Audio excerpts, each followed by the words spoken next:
ayan, nag-start na ng skim coat si Kuya. Tapos, halos tapos na rin to. Papalitadahan na lang yan para maging makinis yung CR. Ah, ay, sorry nan. Tapos, ayan. Medyo tinitik-tik na rin yan para maging makinis tong pader. Ayan. Start na sila ngayon ng skim coat.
Good afternoon, everyone. Mr. and Mrs. A show. This is the day 8 at the end of the day, and Jeric already fixing the electricity for this lights and the sockets right here.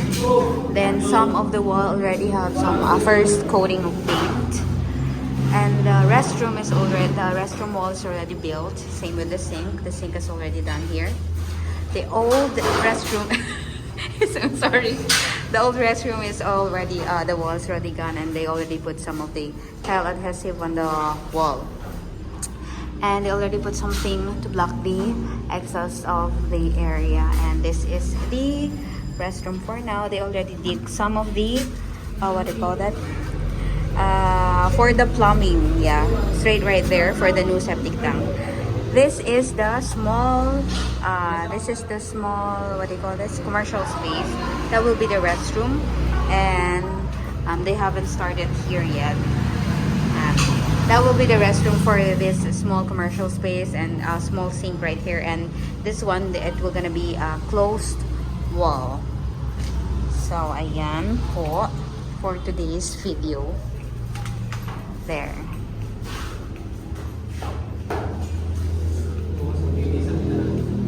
Tomorrow, Jarek said that they were going to put the ceiling. Yeah.